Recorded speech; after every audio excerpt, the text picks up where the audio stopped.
Dans la vidéo précédente, je vous présentais l'installation et la configuration de base du routeur pare-feu pfSense. Dans cette vidéo, nous allons voir comment mettre en œuvre un VPN client to site pour permettre à un utilisateur distant de se connecter à son réseau d'entreprise à travers un tunnel sécurisé. Le lab pédagogique sera composé de notre VM pfSense précédemment configuré avec son interface réseau côté WAN en mode bridge pour la connecter à Internet. Son IP est configuré en dynamique sur l'ID réseau 192.168.1.0/24. Il y aura aussi une VM sous un Windows client dont l'interface réseau sera placée sur le LAN segment Switch LAN pour pouvoir se connecter au routeur pare-feu côté LAN et le configurer avec son interface web. Une autre VM sous Windows placée côté WAN sur lequel sera installé le client OpenVPN permettra de tester notre connexion au VPN. J'ai démarré la machine virtuelle sous pfSense et nous voyons que côté LAN, le serveur DHCP de ma box lui a affecté l'IP 192.168.1.24 et côté LAN, elle a bien une IP conformément au schéma, c'est-à-dire 192.168.200. Je vais basculer sur le client Windows pour continuer sa configuration sur son interface web.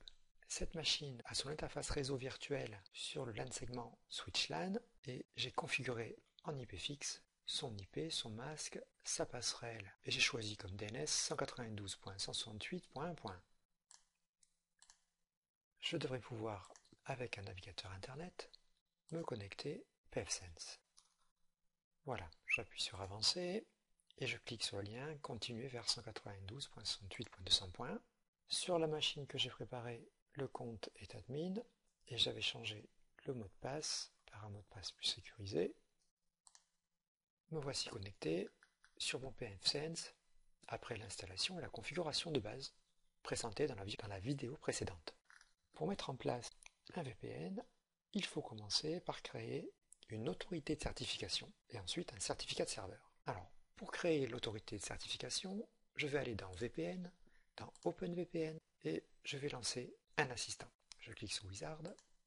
Il y a deux possibilités d'authentification, soit basée sur une base de données interne à pfSense, ou bien en utilisant par exemple un Active Directory. Pour le lab, je vais choisir Local User Access, donc il faudra que je crée un utilisateur tout à l'heure dans pfSense. Je clique sur Next. On débute la création de l'autorité de certification. Je vais l'appeler par exemple servpf-ca.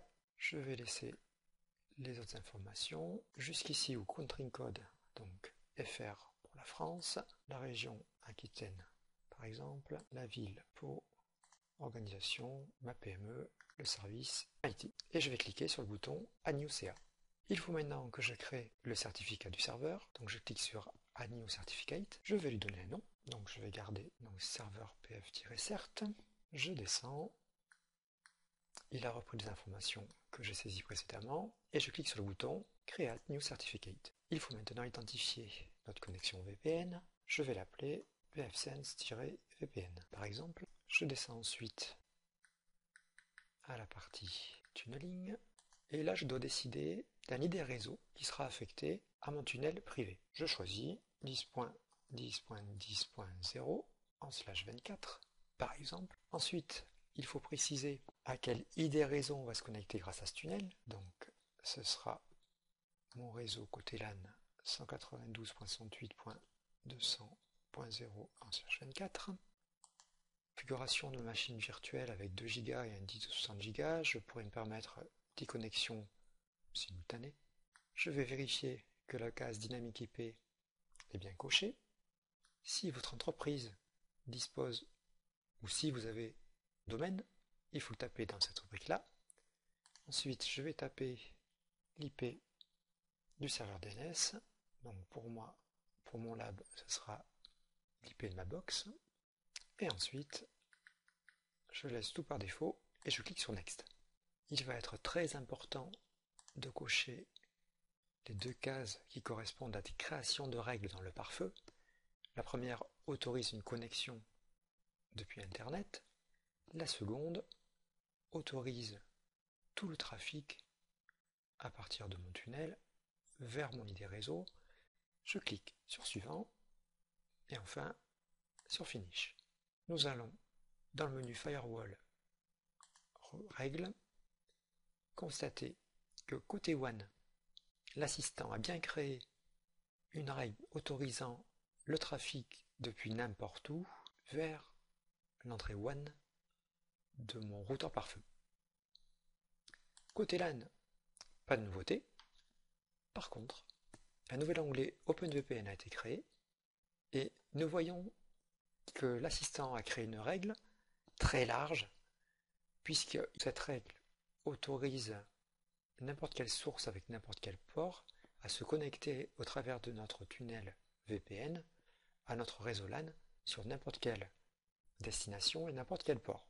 Donc ceci est dangereux, on va le laisser pour le lab, mais en production, vous devriez supprimer cette règle et ne rajouter que des règles autorisant le trafic souhaité à travers votre VPN.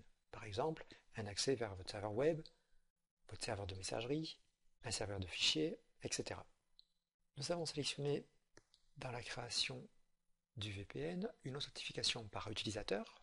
Donc, dans le menu Système, je vais aller dans User Manager et je vais cliquer sur le bouton Add pour rajouter un utilisateur.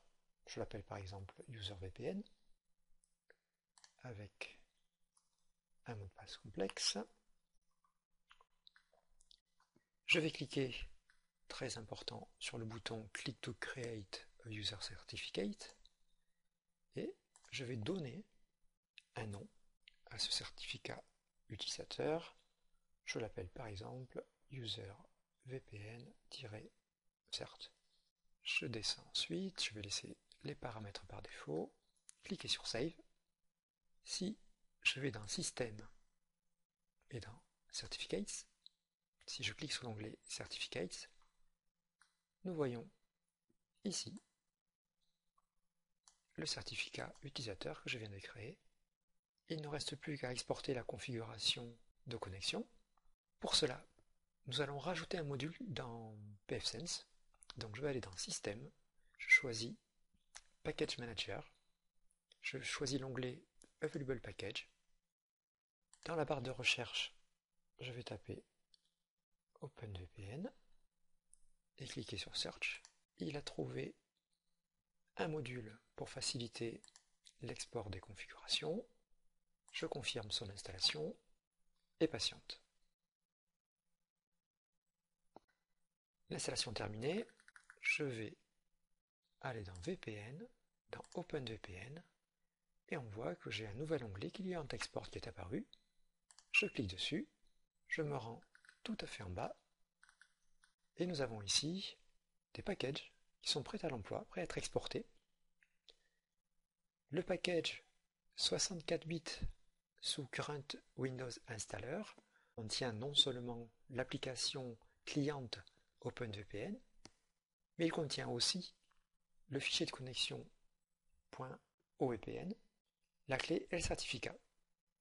Parce que j'ai choisi de faire l'installation du client OpenVPN séparément de la configuration de ma connexion à mon VPN, je vais plutôt cliquer sur Archive pour le télécharger que les fichiers de configuration pour la connexion à mon VPN. Plus bas, vous allez trouver un lien qui va vous renvoyer vers le site OpenVPN Community Client qui va vous permettre de télécharger le client OpenVPN pour Windows. Me voici sur mon client Windows côté WAN, donc c'est mon client distant. Sa carte virtuelle est en bridge pour être côté WAN et il a obtenu dynamiquement une IP de ma box en 192.168.1.85. J'ai réalisé le copier-coller de l'assistant d'installation d'OpenVPN, donc je vais l'exécuter. Donc c'est cette application qui va me permettre la connexion à mon VPN sur pfSense. Pendant qu'il s'installe, je vais aller extraire les fichiers de configuration.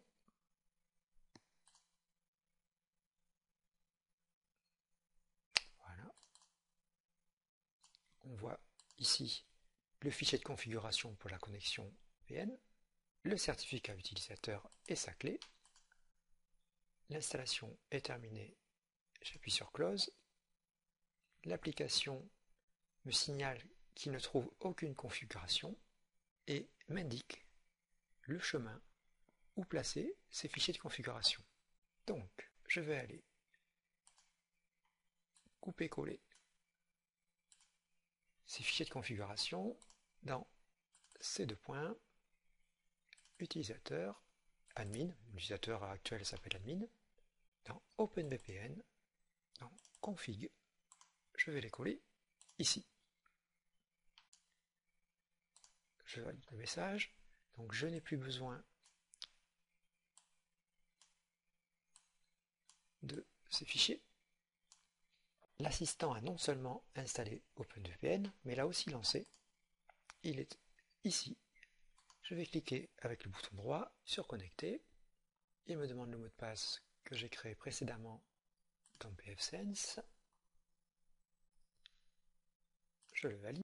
Il me met un message d'avertissement concernant la mise en cache du mot de passe. Et il établit la connexion. On voit ici l'IP 10.10.10.2. Si je fais un CMD, un ipconfig, on peut voir qu'une nouvelle carte a été rajoutée et qu'elle est sur l'ID réseau, sélectionnée dans pfSense pour le tunnel, donc en 10.10.10.2 ici, ce qui veut dire que je devrais pouvoir établir une connectivité avec mon client Windows côté LAN, donc 168.200.2 sur lequel j'ai désactivé les pare-feux pour pouvoir pinguer facilement. On voit que j'ai une connectivité. On voit ici que j'ai autorisé une connexion RDP, c'est-à-dire connexion bureau à distance, sur mon poste Windows 10. Donc je vais retourner sur mon Windows 11, aller chercher l'application connexion bureau à distance. Je vais saisir l'IP de ma machine cliente sur mon réseau LAN côté entreprise et établir une connexion. Il me demande l'utilisateur de cette machine.